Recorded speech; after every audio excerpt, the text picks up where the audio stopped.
Europe 1, 6h26, en ce 11 décembre 2015. Aujourd'hui dans l'histoire, notre voyage quotidien dans le temps avec Franck Ferrand. Bonjour Franck. Bonjour à tous les deux. À quel 11 décembre nous dépose ce matin votre machine à remonter le temps? Le 11 décembre 1997, ça fait écho à l'actualité, Thomas, puisqu'il s'agit de la signature du protocole de Kyoto au Japon. C'était alors la COP 3.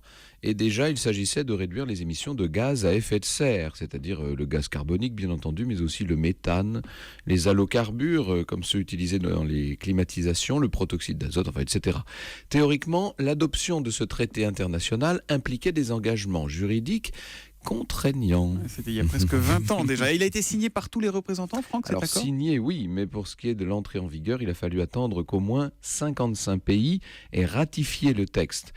Ce ne fut le cas que le 16 février 2005, c'est-à-dire 8 ans après. Encore les États-Unis, par exemple, ne l'ont-ils pas ratifié du tout. Le protocole avait été signé par l'administration Clinton en 1997, mais le Congrès a refusé d'entériner. En acceptant ce protocole, les pays s'engageaient à baisser leur émission de gaz de 5% en moyenne sur la période 2008-2012.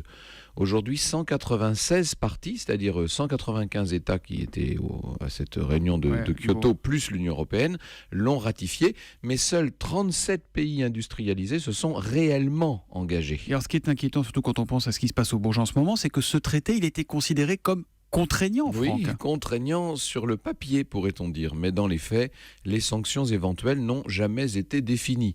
C'est tout le défi de l'actuel COP 21, vous le savez, signer un accord qui soit vraiment contraignant sur un plan juridique, mais pour être poli, je dirais que c'est une autre histoire. La COP, on aura l'occasion d'y revenir tout à l'heure, qui va donc jouer les prolongations au moins jusqu'à demain matin. L'histoire, on la retrouve dès 14h avec vous tout à l'heure pour parler de...